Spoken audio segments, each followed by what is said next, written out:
हम लोग आ गए ICRCRI बायो फर्टिलाइजर प्रोडक्ट अपने किसान बंधु मित्रों के साथ।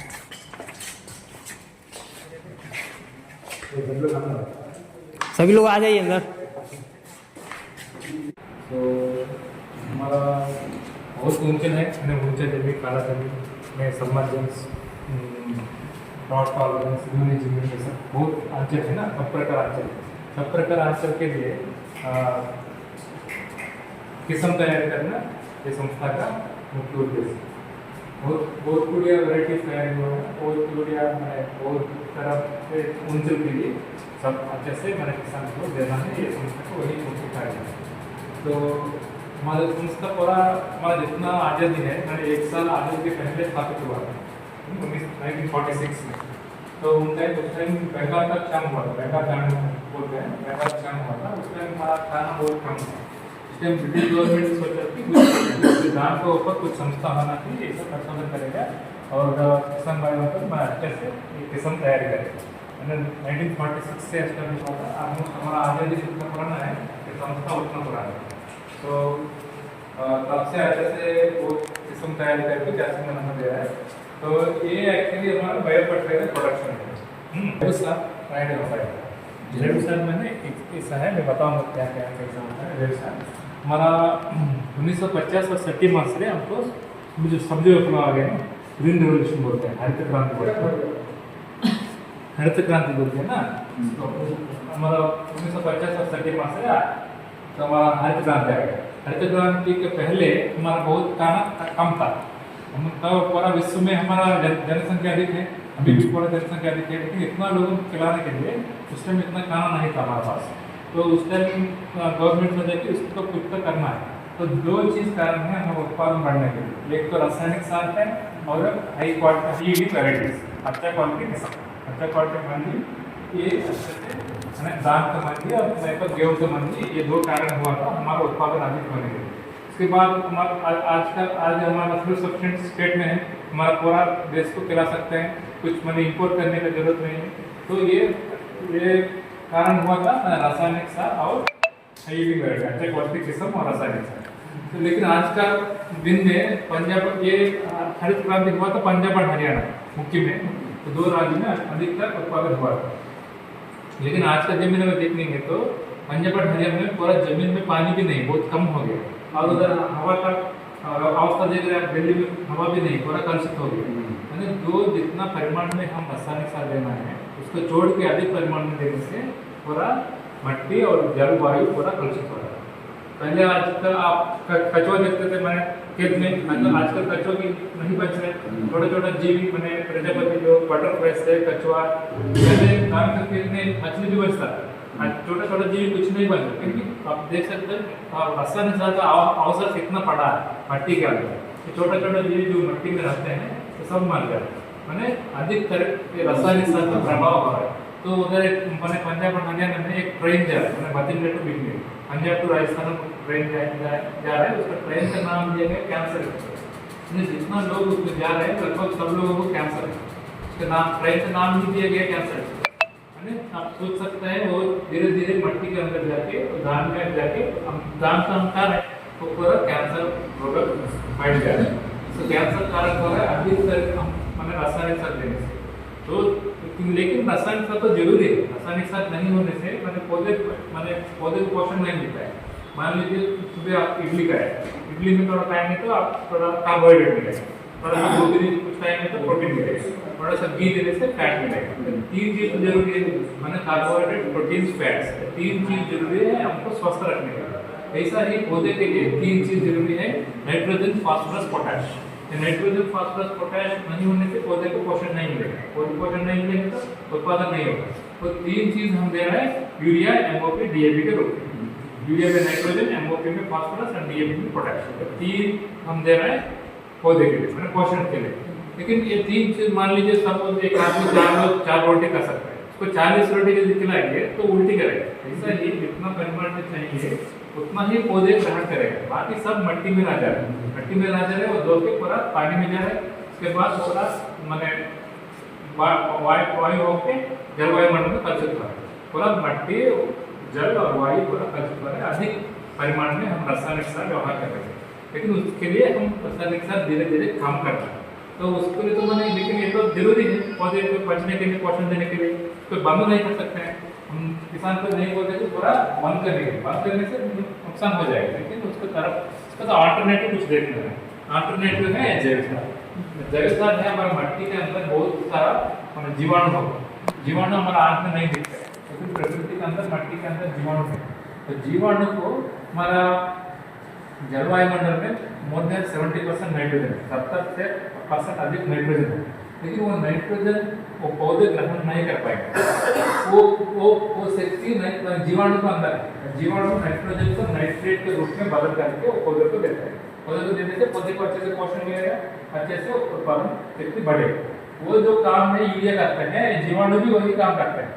यूरिया के अंदर नाइट्रेट से डायरेक्टली मैंने पौधे ग्रहण कर सकते हैं, लेकिन ये वो शक्ति है जीवाणु के अंदर है। तो जीवाणु नाइट्रोजन को नाइट्रेट में बदल करके पौधे को देते हैं जड़ में, मूल में, तब वो अच्छे से पोषण मिलेगा, अच्छे से बढ़ेगा। इसीलिए हम धीरे धीरे यूरिया को कम करना है, यूरिया की जगह में यूरिया व्यवहार करना है। तो व्यवहार करने का तरीका कैसे मैं बताऊंगा। तो आप जितना आप 1 हेक्टर धान के खेत में जितना लगाएंगे, धान का बीज होता है ना, धान का बीज जड़ के साथ सब बीज एक जगह में लाना है। खाली के पहले रोइंग में ट्रांसप्लांटेशन के पहले ये कार्पेट करना है छाया जगह में, छाया जगह क्योंकि धूप में नहीं रहता है, जीवाणु है ना, छाया जगह में रखना है। टारपुलिन निकालना है, टारपुलिन में एक मैंने अच्छे से सफा पानी रखना है, मैंने मिट्टी पानी सफा पानी रखना है।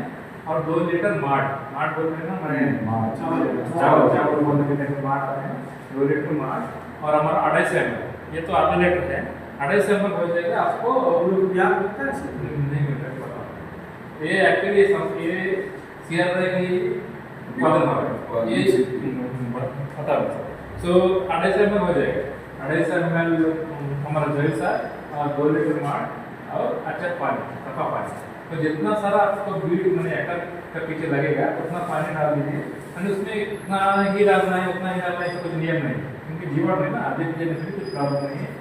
कम नहीं देना है, लेकिन 250 ml देना है 1 एकड़ के, 250 ml देना है, 2 लीटर माट और सफा पानी सब मिला के एक छाया जगह में टारपुलिन में मिश्रण बना के रखना है। उसी में जितना बीज लगेगा, धान का बीज सिर्फ दबाना है, मिनिमम 2 घंटा दबा के रखना है, और रात में सारा दबा रहने में कुछ प्रॉब्लम नहीं है। माट जो है ना अच्छे से चिपका जैसा, आटा जैसा काम करेगा, तो जड़ में जीवाणु जड़ में जाने के लिए सहायता देगा। एक माध्यम जैसे बनेगा तो जीवाणु जड़ के अंदर जाएगा।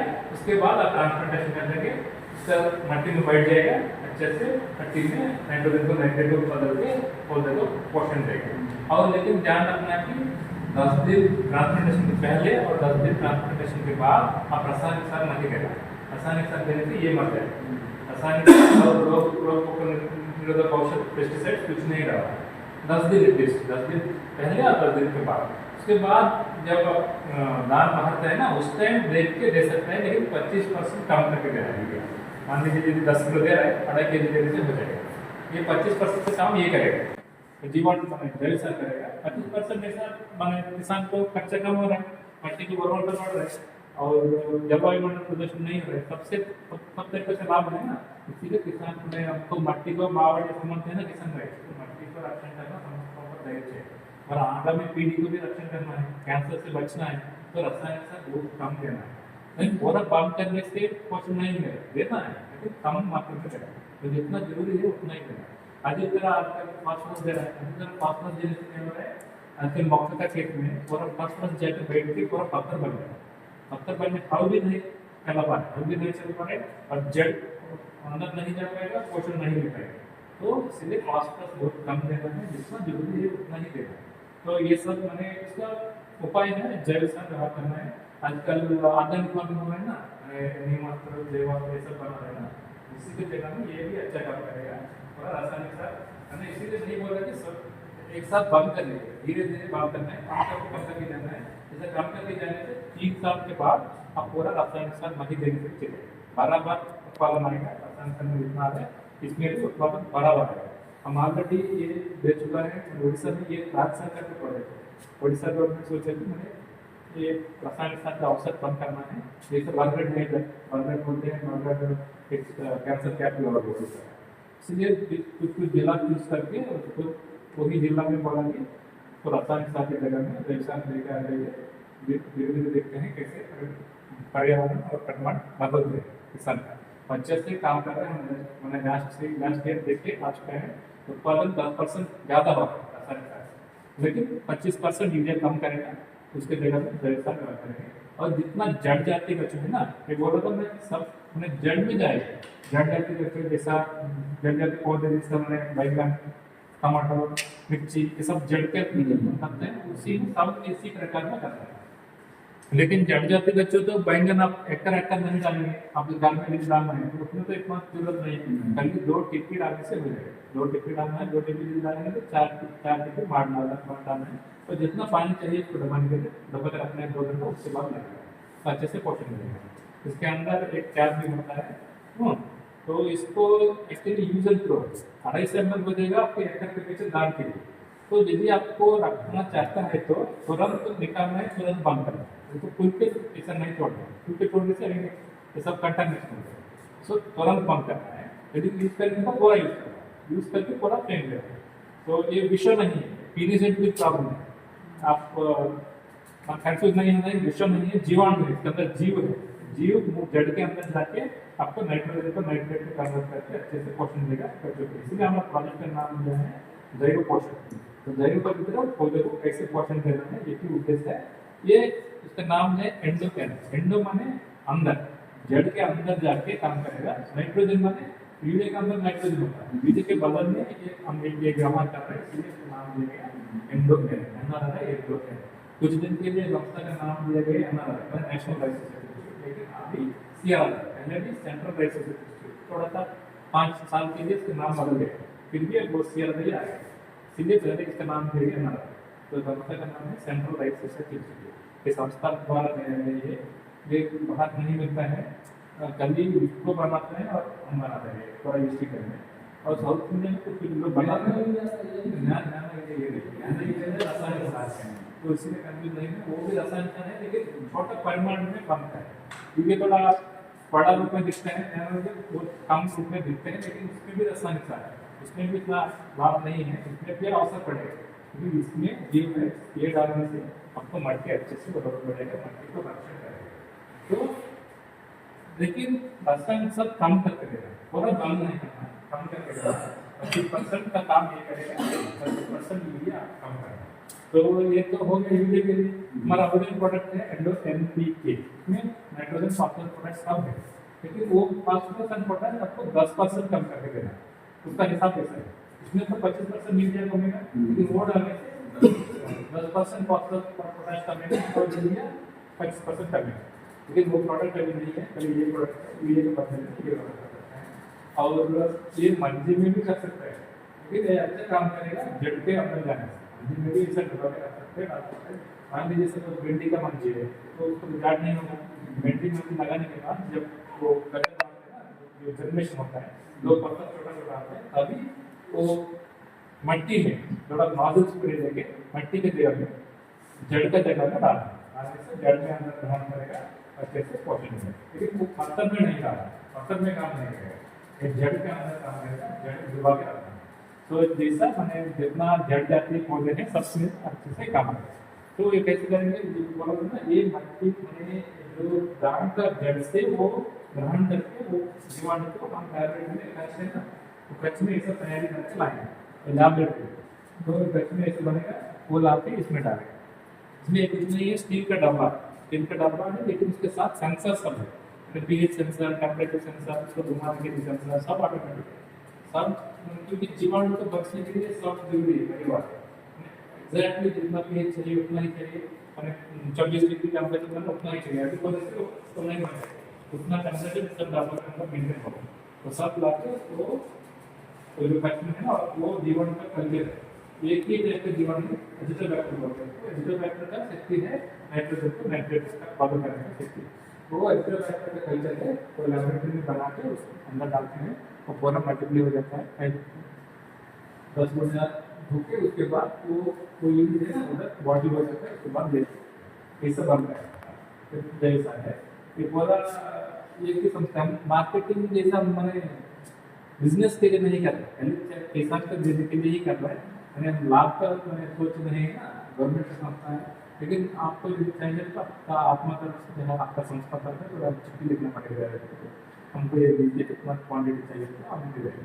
इसलिए उसी तरह से गवर्नमेंट की संस्था है ना, धीरे धीरे हम भी इसको प्राइवेट में छोड़ना चाहते हैं। प्राइवेट में कोई उद्यम का रूप है जो एंटरप्रेन्योर्स है ना, उस पर हम दे देंगे, मैंने ट्रेनिंग टेक्निक सब कैसे बनाना है वो बनाने में, उसके बाद धीरे धीरे मार्केट में आ जाएगा। लेकिन अभी पूरा मार्केट में नहीं है, हमारा पास नहीं है, लेकिन आपको चाहिए तो अपनी स्टेट लेना पड़ेगा डायरेक्ट। हाँ, ये 75 रुपीज़ है, 75 रुपीज़ 1 लीटर बॉटल 200 रुपये, 200 रुपये 1 लीटर बॉटल आप 4 एकड़ में हो जाएगा, 4 के साथ बांट के कर सकते हैं, एक आधे से में हो जाएगा, आप 1 एकड़ का डाल के हो जाएगा। ये हो गया एक प्रोडक्ट।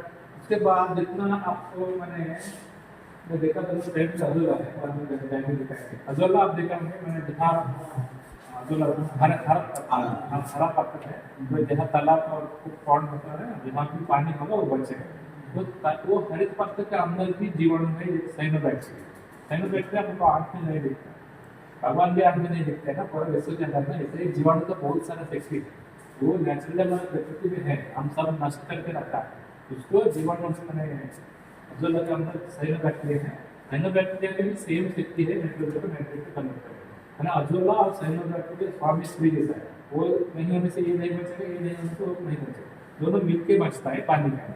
तो जैसा ये साइनोबैक्टीरिया का कैपेसिटी है नाइट्रोजन को नाइट्रेट में कन्वर्ट करने के लिए, उसको शक्ति लेके अजोला बचता है, यही शक्ति लेके धान में बच सकता है। तो जितना वो हमेशा अजोला पानी में बचता है, धान का खेत में पानी होता है, थोड़ा सा लेकर पानी मैंने धान का खेत में डाल दीजिए, थोड़ा फैल जाएगा, 4-5 दिन में थोड़ा फैल जाएगा अच्छे से, वो भी यूरिया जो काम करेगा वो भी वही काम करेगा, नाइट्रेट को नाइट्रेट धान को अच्छे से पौधे में जड़ के अंदर देता है, नाइट्रेट अच्छे से देके पोषण देके अच्छे से पौधे बढ़ते हैं। तो धान के खेत के लिए अजोला अच्छे से काम करेगा, उसका हमेशा पानी चाहिए। तो आपको घर में भी बना सकते हैं उसका, बाहर में देखते हैं, थोड़ा सा जगह देखिए, तापमान डाल दीजिए, उससे थोड़ा सा मट्टी डालना, थोड़ा सा फास्ट फूड डालना है, थोड़ा सा मंडी लेके बना देना, छोड़ देते थोड़ा इसका फैल जाएगा, उसको रेगुलरली आप निकाल के दाल का केक बीच करना, दाल का केक दे सकता है, और वो गाय भी खा सकता है, और मुर्गी कुछ नहीं देते, फॉस्फोरस पड़ा देने से मट्टी में गई तापमान और यही है।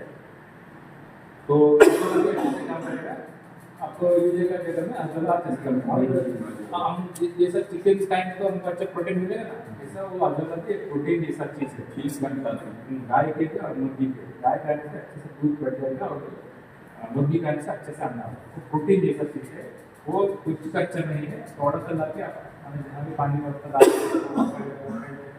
ये भी जैव पद्धति है, जितना भी बोल रहे हैं सब जैव पद्धति में हमको मट्टी को रक्षण करेगा। तो ये हो गया धान का खेत, तो धान को बचने के लिए जैव खाद भी दे सकते हैं, अजोला भी दे सकते हैं। उसके बाद धान कटिंग हो जाएगा, उसके बाद ये मिलेगा ना, उसको क्या बोलते हैं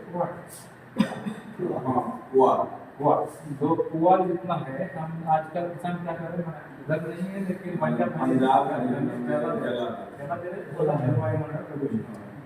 लेकिन जला इधर ट्रांसपोर्टेशन करना बड़ा प्रॉब्लम है, पूरी जगह किसान का प्रॉब्लम सोचना है ना, तो इतना डालेगा कैसे बच्चे कहेंगे, कैसे पकड़ के जाएंगे, ट्रांसपोर्टेशन खर्चा सब खर्चा है, इतना खर्चा केमिकल डालेंगे तो जला देने से हो जाएगा।